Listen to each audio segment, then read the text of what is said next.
Hello everyone, hope you are doing fine. So there is one query of a group member who has posted in the queries group of Advanced Excel. So her requirement is like in the first column, the students' names are written, second column, fees is written, and the third column, number of installments are written.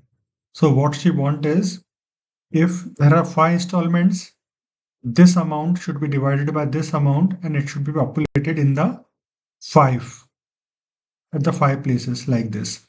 So 500 each like this.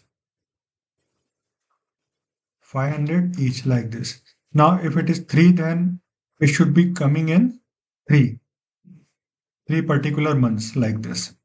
So this is what is required and after that it should be 0 or either blank. So let's see how it can be done. So basically you need to do is equal to which is the current cell. The current cell is D2. Okay. So we would be writing from D2 to D2.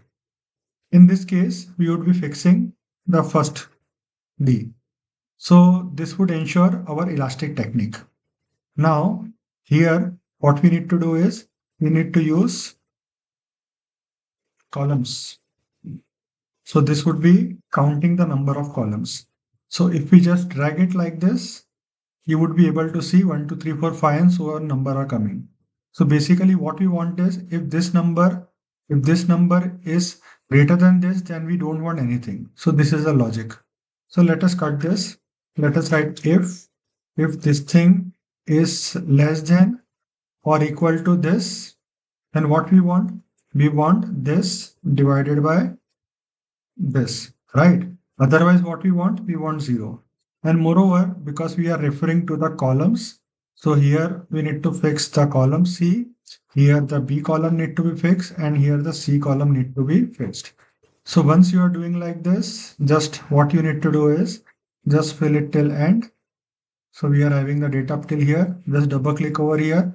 So you would be able to see the answer coming like because it was 5. So in 5 months, the student need to pay and 500 each. If it is 3, then this amount need to be paid in 3 installments. If it is 9, then this much amount need to be paid in 9 installments and so on. So I hope this was a very short video, but I hope that would be helpful to you. Okay then, bye everyone.